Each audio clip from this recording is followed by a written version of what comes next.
नमस्कार, मैं रफी और आप देख रहे हैं DNN India. High security jail में बंद दो हार्डकोर अपराधियों की मंगलवार को तबीयत बिगड़ गई। कड़ी सुरक्षा में दोनों अपराधियों को जेल अस्पताल की इमरजेंसी में इलाज करवाया गया। हथियारबंद जवानों की मौजूदगी में चेकअप करवाने के बाद वापस दोनों को हाई सिक्योरिटी जेल में शिफ्ट कर दिया गया। इस दौरान कोतवाली और सिविल लाइन थाना पुलिस का जाब्ता भी मौजूद रहा। हाई सिक्योरिटी जेल में बंद दो हार्डकोर अपराधियों की मंगलवार को तबीयत बिगड़ गई। कड़ी सुरक्षा में दोनों अपराधियों को जेल अस्पताल की इमरजेंसी में इलाज करवाया गया। हथियारबंद जवानों की मौजूदगी में चेकअप करवाने के बाद वापस दोनों को हाई सिक्योरिटी जेल में शिफ्ट कर दिया गया। इस दौरान कोतवाली और सिविल लाइन थाना पुलिस का जाब्ता भी मौजूद रहा। दरअसल हाई सिक्योरिटी जेल में बंद हार्डकोर अपराधी अरुण शर्मा और लोकेंद्र की मंगलवार को तबीयत बिगड़ गई थी। जेल में प्राथमिक उपचार देने के बाद हथियारबंद जवानों की मौजूदगी में दोनों हार्डकोर बंदियों को कड़ी सुरक्षा में जेलन अस्पताल लाया गया। जेलन अस्पताल की इमरजेंसी में उपचार और जांच करवाने के बाद वापस दोनों को हाई सिक्योरिटी जेल शिफ्ट कर दिया गया। हाई सिक्योरिटी जेल अधीक्षक पारस जहांगीर ने बताया कि हार्डकोर बंदी अरुण शर्मा भर्ती परीक्षाओं के पेपर लीक मामले में जेल में बंद है, जिसे पैर में खड़े रहने में दिक्कत हो रही थी, जिसे आज हॉस्पिटल में इलाज दिलवाया गया। इसके साथ ही जगीना हत्याकांड मामले में हार्डकोर अपराधी लोकेंद्र भी पिछले 1 साल से हाई सिक्योरिटी जेल में बंद है, जिसे पथरी की दिक्कत होने पर उपचार के लिए अस्पताल भेजा था, जहां दोनों अपराधियों का इलाज होने के बाद वापस उन्हें जेल में शिफ्ट कर दिया। सरकारी स्कूलों व संस्थानों में संविदा पर लगी कुक महिला अपनी विभिन्न मांगों को लेकर जिला कलेक्ट्रेट कार्यालय पहुंची और जिलाधीश लोकबंधु को इस संबंध में ज्ञापन सौंपा। महिलाओं ने बताया कि संविदा में कार्यरत महिलाओं को समय पर वेतन नहीं मिलने, चतुर्थ श्रेणी की भर्ती में लगवाने समेत विभिन्न मांगों को लेकर जिलाधीश को अवगत करवाया। सरकारी स्कूलों व संस्थानों में संविदा पर लगी कुकम महिलाएं अपनी विभिन्न मांगों को लेकर जिला कलेक्ट्रेट पहुंची और जिलाधीश को इस संबंध में ज्ञापन सौंपा। कुकम हेल्पर महिलाओं ने ज्ञापन सौंपकर बताया कि वे 2003 से संविदा के द्वारा लगातार सरकारी स्कूलों व विभिन्न संस्थानों में कार्यरत है। महिलाओं को समय पर सरकार द्वारा तनख्वाह नहीं दी जा रही है, जिससे परिवार का गुजारा करना उनका मुश्किल हो रहा है। महिलाओं ने बताया कि मार्च में चतुर्थ श्रेणी की भर्ती आने वाली है, उनमें उन्हें नौकरियां दी जाए। साथ ही इतने साल जिस संस्थानों व स्कूलों में अपनी सेवाएं दे रही हैं, यदि निर्धारित उम्र से अधिक उम्र हो जाए तो वहां उनके बच्चों को लगाया जाए। ऐसी स्थिति यदि बच्चों को नहीं लगाया जाए तो हमारी निर्धारित उम्र से थोड़े और सालों की राहत प्रदान की जाए। महिलाओं ने बताया कि उनका मासिक वेतन 2000 से 3000 रुपए है। इतने वेतन में गुजारा करना मुश्किल हो रहा है और यह वेतन भी हर बार 6 महीनों की अवधि में प्राप्त होता है। शहर में कहीं और इस उम्र में काम मिलना भी मुश्किल हो रहा है, जिसके चलते सभी महिलाएं परेशान हैं। इसी संबंध में कुकम महिलाएं जिला मुख्यालय पहुंची और जिलाधीश को ज्ञापन सौंपकर उचित कार्रवाई की मांग की है। और मैं कुकम हेल्पर का कार्य पर हूँ। मैं सन 2003 से लगी हुई हूँ गांधी भवन स्कूल तोपदड़े से, जो अभी लेटेस्ट हुई है महात्मा गांधी इंग्लिश मीडियम के नाम से। मगर हमें जब मेरी माता बहनें भी लगी हुई हैं, काफ़ी साल हो गए उन्हें, तो इनका अभी 2000 कुछ 2100-2200 रुपये करीबन मिल रहे हैं मंथली। वो भी हमें 6-6 महीने पे मिलते हैं। टाइम से तो पैसा मिला ही नहीं है हमें कभी। दूसरी चीज़ है ये कि अगर अभी मार्च में 4th क्लास की वैकेंसी निकल रही है, अगर हम लोग अगर ओवर एज हो गए हैं तो फिर इसका फ़ायदा हमारे बच्चों को मिलना चाहिए। या तो हमें 10 साल की छूट देकर या कुछ साल की छूट देकर हमें 4th क्लास में लिया जाए। हमारी जगह हमारी बहनें कोई और बेरोजगार आएंगी, उनको कार्य मिलेगा। मगर अगर ऐसा नहीं है तो फिर हमारे बच्चों को लिया जाए 4th क्लास में। आज आपको 2000 रुपए मिलते हैं? जी हाँ, 2000 मिल रहे हैं। घर गृहस्थी चलाते हैं आप? अब सर ऐसे तो खैर हैं, 2000 में आप लोग सभी समझदार हो कि 2000 में कुछ नहीं होता। या यहाँ तक कि सारे घर के कमाने वाले उसके बावजूद भी गुजारा नहीं कर सकता कोई भी। और इस कार्यों को छोड़ के हमें दूसरा काम भी नहीं मिलेगा। टाइमिंग क्या रहता है आपका? टाइमिंग वैसा तो क्या है कि सुबह से शाम ही पूरा टाइम देना पड़ता है। मेरे को तो पूरा टाइम देना पड़ता है, क्योंकि उस कुकम हेल्पर में भी क्या है कि काफ़ी स्कूल है, मुझे तो खैर ऐसा नहीं है, बाकी काफ़ी मेरी बहनों से सुना है कि कुकम हेल्पर का कार्य करने पर भी आज ये झाड़ू निकाल दो, आज ये कर दो, आज ये कर दो। उसको 2000 के अंदर और भी कार्य करना पड़ता है। इसमें तो सर काफी है। हम एक बार जयपुर भी हमें इकट्ठा किया गया था, वहाँ पर तो काफी 80-90 हजार महिलाएं, सॉरी 80-90 हजार करीबन होंगी, पूरे राजस्थान को मिला कुकम हेल्पर। हाँ सर, सरकारी स्कूल, सरकार की योजना, ये सिर्फ सरकारी स्कूल मिड डे मील के नाम से है। कुकम हेल्पर हम लगे हुए हैं, ये सरकारी स्कूलों में ही है। अजमेर में डीएवी कॉलेज रेलवे फाटक के पास बने अंडरपास में मरम्मत होने के चलते आवाजाही कुछ समय के लिए बंद कर दी गई है। अंडरपास में सरिया लगाकर सड़क का निर्माण कार्य किया जा रहा है, जिससे आमजन को राहत की सांस मिल सके। अजमेर के डीएवी कॉलेज रेलवे क्रॉसिंग फाटक के पास बने अंडरपास में आवाजाही कुछ समय के लिए बंद कर दी गई है। क्षेत्र के पूर्व पार्षद का कहना है कि कुछ समय से लगातार काम चल रहा है अंडरपास में। वहीं गत दिनों पहले हुई महावट से अंडरपास में पानी इकट्ठा हो गया था, जिसे निकाला गया तथा समय रहते अंडरपास में सरिया लगवाकर सड़क बनाई जा रही है, जिससे धूल मिट्टी उड़ने से लोगों को राहत मिल सके। साथ ही लिक्विड भरा जा रहा है, जिससे अंडरपास सुव्यवस्थित रह सके। पूर्व पार्षद ने बताया कि अंडरपास की मरम्मत के काम की वजह से ही इसे करीब हफ्ते भर के लिए बंद किया गया है। बताया कि अंडरपास की मरम्मत का काम जनहित के लिए किया जा रहा है। कुछ समय के बंद करने के बाद वापस अंडरपास को सुचारू रूप से चालू कर दिया जाएगा। डीएवी कॉलेज रेलवे क्रॉसिंग जो फाटक है वहाँ अंडरपास का काम चल रहा है और अंडरपास को भी एक हफ्ते के लिए बंद कर दिया गया है, क्योंकि अंडरपास में मिट्टी उड़ती थी तो करीब सरिया बिछा के 6-6 इंच आरसीसी माल डाल के रोड बनाया जा रहा है। और जो पानी भरता है नीचे, कुछ पानी जो नीचे से आ रहा था उसमें कुछ ऐसा लिक्विड लगाया जा रहा है ताकि जो पानी है उसको रोका जा सके। तो इसलिए हफ्ते भर के लिए ये अंडरपास को बंद किया गया है और हफ्ते भर में अंडरपास का ये काम हो जाएगा। इसको आम जनता के लिए आवागमन के लिए वापस खोल दिया जाएगा। इसलिए अभी एक हफ्ते के लिए इसको बंद किया गया और जनहित के काम। यहाँ रुकते एक छोटे से ब्रेक के लिए, जल्द हाजिर होंगे खबरों के नए सफर के साथ।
Excited?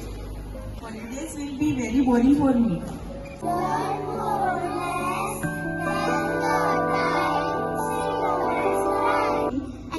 For using black rice and sugar. This black rice has a very unique flavor. या किसी और दुकान के काउंटर पर नहीं होगी। हमारे यहाँ पर हर प्रकार की मिठाई शुद्ध देसी घी से तैयार की जाती है। और अगर घर में कोई पार्टी कर रहे हो या फिर विवाह का प्रोग्राम है, किसी बच्चे का जन्मदिन मना रहे हो, तो इन सब मौकों पर ऑर्डर पर स्पेशल मिठाई तैयार करवाने का खास प्रबंध किया गया है। इसके साथ हमारे यहाँ पनीर, दही, लस्सी आदि सामान भी मिलता है, जिसको आप ऑर्डर पर मंगवा सकते हैं। ज्यादा जानकारी के लिए आप हमें संपर्क कर सकते हैं। आशु स्वीट्स, नसीराबाद रोड, नगरा, अजमेर और आबकारी के पास Taragarh road, Ajmer. Mobile number 9414709358। Ajmer में एयर गन के साथ पकड़े गए आरोपी ने खुद को निर्दोष बताते हुए एसपी को शिकायत दी और शिकायत में बताया कि ना तो बाइक उसकी थी और ना ही एयर गन उसके पास थी। फिर भी पुलिस ने उसे गिरफ्तार कर लिया। आगरगेट निवासी कुणाल सांखला ने एसपी को शिकायत देकर उचित कार्यवाही की मांग की। अजमेर में एयरगन के साथ पकड़े गए आरोपी ने खुद को निर्दोष बताते हुए एसपी को शिकायत दी है। शिकायत में उसने बताया कि न तो बाइक उसकी थी और न ही एयरगन उसके पास थी। फिर भी पुलिस ने उसे गिरफ्तार कर लिया। ऐसे में पुलिस के खिलाफ कार्रवाई की जाए। आगरा गेट निवासी कुणाल सांखला ने एसपी को शिकायत देकर बताया कि 27 दिसंबर को अपने दोस्तों के साथ बाइक पर घूमने निकला था। 8 बजे तक घर आ गई। 28 दिसंबर को 11 बजे पुलिस वाले लेकर गए। बाइक पर साथ में रहे दोनों दोस्त भी थे। उनमें से एक की बाइक थी और दूसरे के पास गन थी। तीनों नई चौपाटी पर घूमने गए। बाइक वह चला रहा था। पीछे से किसी ने उसकी वीडियो बनाकर सोशल मीडिया पर डाल दी। पुलिस ने नकली गन वाले को भी बुलाया, लेकिन सबको छोड़ दिया। उसके बाद रात को हथकड़ी लगाकर 1 घंटे तक रखा और कहा कि 80,000 दिलवा दे तो रात को छोड़ सकते हैं, नहीं दिया तो बंद कर दिया। दूसरे दिन 2 बजे एडीएम के यहाँ पेश किया गया, जबकि न तो बाइक उसकी थी और न ही उसके पास गन थी, जबकि न तो बाइक उसकी थी और न ही गन उसके पास। अतः पुलिस के खिलाफ कार्रवाई की जाए। सर ये एक्चुअली 27 तारीख की बात है, जब मैं और मेरे साथ 2 दोस्त थे जिनका नाम हर्ष मीणा और रितेश खांडे थे। तो एक्चुअली हुआ क्या था, हम लोग घूमने के लिए निकले थे बुलेट पे, जो कि मेरी फ्रेंड की थी। तो हम नई चौपाटी के वहाँ पे घूमने के लिए निकले थे, जिसमें से मैं कुणाल सांकला मैं बुलेट चला रहा था, मेरे पीछे हर्ष मीणा बैठा हुआ था और उसके पीछे रितेश खांडे बैठा हुआ था, जिसके बैग के अंदर गन थी। तो वो कब बैग से गन निकाल के वो लहराने लगा, एयर गन थी उसके पास, तो वो कब लहराने लगा मुझे पता नहीं था। मेरा सिर्फ इतना सा था कि मैं गाड़ी चला रहा था। तो पीछे से किसी रैंडम कार वाले ने हमारी वीडियो बनाई और सोशल मीडिया पे अपलोड कर दी। अगले दिन 28 तारीख को सुबह 11 बजे मेरे को आगरा गेट से पुलिस वालों ने उठाया, जिनमें से एक का नाम किशोर था, वो वहाँ का हेड कांस्टेबल है क्रिश्चियनगंज थाने का। तो वहाँ से उठाया गया, फिर उसके बाद मेरे को उन दोनों के घर पे ले जाया गया। पहले मेरे से पूछा कि तेरे को उन दोनों का घर पता है, तो मैंने हाँ बोला। वहाँ पे ले जाया गया तो वहाँ पे उनके घर वालों ने कहा कि वो एग्ज़ाम देने के लिए गए हुए हैं। तो फिर हम वहाँ पे गए थे जहाँ पे उनका एग्ज़ाम था। वहाँ पे हम करीबन 1:30 बजे तक रुके, फिर वो एग्ज़ाम देने के बाद आए तो उन सबको वहाँ से थाने ले जाया गया। फिर थाने में करीबन हम 3 बजे तक पहुँचे। वहाँ पे हमारे से पूछताछ करी। फिर करीबन 6 साढ़े 6 बजे के करीब किशोर जी, जो कि वहाँ के हेड कांस्टेबल हैं, वहाँ पे उन्होंने मेरे को साइड में ले जाके बोला कि अगर तू 80,000 रुपये दे देता है तो तेरे को है ना हम पूरी रात के लिए छोड़ देते हैं और सुबह 8 बजे तेरे को वापस से आना पड़ेगा। तो मैंने कहा सर मैं इतना अफोर्ड नहीं कर सकता। तो उन्होंने थोड़ी सी देर मेरे को बैठा के रखा, फिर उसके बाद मेरे को साइड में लेके गए, एक कमरे के अंदर बिठाया और वहाँ पे हथकड़ी लगा के रख दिया। करीबन आधे 1 घंटे तक मैं वहाँ पर उस कमरे के अंदर अकेला बैठा हुआ था। फिर उसके बाद है ना, जब मैं हथकड़ी मेरी खुली, मैं बाहर आया करीबन 7:30-8 बजे के करीब। वहाँ पे वो सब लोग वहाँ से जा चुके थे और वहाँ से जो सीओ साहब थे उन्होंने बोला था कि है ना इन बच्चों को, ये लोग नादान है, टीनेजर्स है, तो इन लोगों को है ना डरा धमका के इनके पेरेंट्स को ये बता के इनको छोड़ देना। लेकिन जैसे ही सीओ साहब गए, मेरी हथकड़ी खोली, मेरे को बाहर लाया गया। किशोर जी जिन्होंने मेरी फ़ोटो निकाली थी, जो अखबार में आई थी, इन सब ने मेरी फ़ोटो ली। फिर उसके बाद मेरे को अकेले को थाने में बंद करके वहाँ पे एक पुलिस वाला आया था 9:30-10 बजे के करीब। उन्होंने मेरे से पेपर्स पे साइन कराए। मैंने ऐसे बोला कि सर मेरे को पेपर पढ़ना है। तो उन्होंने बोला कि तू ज़्यादा पढ़ा लिखा मत बन, चुपचाप जो कह रहे हैं वो कर।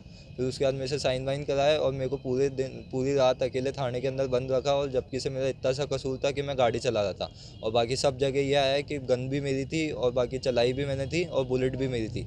तब से इन तीनों में से मेरा कोई भी कसूर नहीं है। मेरा सिर्फ इतनी सी गलती है कि मैं बुलेट चला रहा था।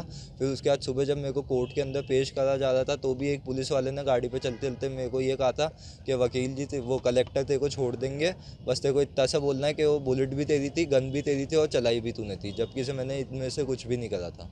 क्या चाह रहे हैं? सर मैं ये चाह रहा हूँ कि मेरे को न्याय मिले, क्योंकि सर वो पूरे मार्केट के अंदर सर रेपुटेशन भी डाउन हो चुकी है और सर स्कूल से भी फ़ोन आ रहे हैं, पूरे जो टीचर्स हैं उनके ग्रुप में भी ये फैल चुकी है। मेरी इमेज है ना सर एज अ क्रिमिनल फैल रही है। कौन सी क्लास में? सर मैं 12th स्टैंडर्ड में हूँ, ऑल सेंट्स स्कूल। सिस्टर की शादी भी है? हाँ सर मेरी सिस्टर की शादी पे, तो वहाँ से भी उनको भी ऐसे लग रहा है कि जैसे कहीं पे गलत रिश्ता तय कर दिया है सर। गिल्ट फील हो रहा है, पापा को भी टेंशन हो रही है सर। उनके साथ तो सर न्यूज़ में तो ये बताया जा रहा है कि कुणाल सांकला जो कि आरोपी है उसी की गन है, और बाकी जो 2 है उन 2 से पूछताछ जारी है। तब से उन 2 से कोई पूछताछ जारी नहीं है। वो लोग अपने अपने घर बैठे हुए हैं, अपने अपने खुश है वो लोग, और बाकी मेन जो ढोला है वो सारा मेरे पे ढोला है। सर वो मेरे को आइडिया नहीं है, क्योंकि उस टाइम मेरे हथकड़ी लगी हुई थी। मैं साइड में, मेरे को एक कमरे के अंदर बिठा दिया गया था। फिर जैसे ही मैं आधे 1 घंटे बाद बाहर आया तो उन सबको छोड़ दिया था। वो सब जा चुके थे, वो सब जा चुके हैं सर, वो सब घर जा चुके हैं। वो आए थे स्टेशन में, लेकिन जब मेरे को कमरे के अंदर रखा गया, पता नहीं क्या बातचीत हुई उनके पेरेंट्स से, पुलिस वालों की। उन तीनों को तो छोड़ दिया गया। अक्षत जिसकी बंदूक है, हर्ष मीणा जो बीच में बैठा हुआ था, और रितेश खांडे जिसने गन पकड़ रखी थी हाथ के अंदर, इन तीनों को तो सर छोड़ दिया गया। और मेरा इतना सा कसूर था कि मैं बुलेट चला रहा था, मेरे को पकड़ा और सब कुछ मेरे पे डाल दिया कि बुलेट भी मेरी थी, तेरे नाम ही रजिस्टर है, और तूने गन पकड़ रखी थी और वो गन भी तेरी थी। मेरी छवि सर ख़राब कर दी है। सिस्टर की शादी है सर, वो सिस्टर की शादी में भी वो सब लोग कह रहे हैं कि हम शादी नहीं कर पाएंगे क्योंकि एज अ क्रिमिनल बैकग्राउंड है। राजस्थान राजस्व मंत्रालय कर्मचारी अधिकारी संघ अजमेर राज्य सरकार द्वारा अधीनस्थ कार्यालय मंत्रालय के संवर्ग हेतु गठित किए जा रहे मंत्रालय निदेशालय में राजस्व मंत्रालय कर्मचारियों को शामिल नहीं किए जाने को लेकर कार्यकर्ता अजमेर के जिला मुख्यालय पहुंचे और जिला कलेक्टर लोकबंधु को इस संबंध में ज्ञापन सौंपा। राजस्थान राजस्व मंत्रालय कर्मचारी अधिकारी संघ अजमेर राज्य सरकार द्वारा अधीनस्थ कार्यालय मंत्रालय संवर्ग हेतु गठित किए जा रहे मंत्रालय निदेशालय में राजस्व मंत्रालय कर्मचारियों को शामिल नहीं किए जाने को लेकर कार्यकर्ता अजमेर के जिला मुख्यालय पहुंचे और जिला कलेक्टर लोकबंधु को इस संबंध में ज्ञापन दिया। ज्ञापन में बताया गया कि कुछ मंत्रालयिक संगठनों की मंत्रालयिक निर्देशालय के गठन की मांग को दृष्टिगत रखते हुए पूर्ववर्ती सरकार के तत्कालीन मुख्यमंत्री द्वारा मंत्रालयिक निर्देशालय के गठन की घोषणा की गई थी। संघ को ज्ञात हुआ कि वर्तमान में अधीनस्थ कार्यालय मंत्रालयिक संवर्ग हेतु मंत्रालयिक निर्देशालय के गठन की कार्यवाही राज्य सरकार स्तर पर प्रक्रियाधीन है। ये मंत्रालयिक निर्देशालय राजस्व मंत्रालय कर्मचारियों के हित में नहीं है एवं इसके गठन से राजस्व मंडल एवं इसके प्रशासनिक नियंत्रणाधीन कार्यालय तथा संभागीय आयुक्त कार्यालय, जिला कलेक्टर कार्यालय, राजस्व अपील अधिकारी कार्यालय, उपखंड अधिकारी कार्यालय, तहसील कार्यालय, जिला निर्वाचन अधिकारी कार्यालय एवं भू प्रबंध अधिकारी कार्यालय इत्यादि का कार्य प्रभावित होगा। इसी के चलते राजस्व मंत्रालय कर्मचारियों ने जिलाधीश को ज्ञापन दिया तथा उचित कार्रवाई करने की मांग की है। राज्य सरकार द्वारा अधीनस्थ मंत्रालय संवर्ग के लिए निदेशालय का गठन किया जा रहा है, जिसके अंदर उनकी जो पदोन्नति वगैरह है वो राज्य स्तर पर निर्धारित होगी। लेकिन इस निदेशालय के गठन के लिए माह अक्टूबर के अंदर राजस्व संगठन द्वारा प्रदेश स्तर पर विरोध किया गया था, क्योंकि जो राजस्व संगठन है वो राजस्व मंडल के अधीन आता है और उसकी जो प्रशासनिक व्यवस्था है, सचिवालय, जिला कलेक्ट्रेट, एसडीएम ऑफिस, वो जिला स्तर के पर सब निर्धारित होती है, क्लोज कैडर है। उसका विरोध कर रहे हैं सारे के सारे राजस्व संगठन वाले। और आज भी इसी संदर्भ में प्रदेश स्तर पर प्रदेश के द्वारा लिए गए निर्णय के अनुसार कलेक्टर महोदय को ज्ञापन दिया गया है, जिसके अंदर निदेशालय के अंदर राजस्व का जो मंत्रालयिक संघ है वो उसको सम्मिलित नहीं किया जाए, उसी विरोध स्वरूप आज वापस हम लोगों ने प्रदेश स्तर के पर ज्ञापन दिया। खबरों के सफर में अभी सिर्फ इतना ही, फिर हाजिर होंगे खबरों के नए सफर के साथ। तब तक के लिए दीजिए इजाजत। नमस्कार।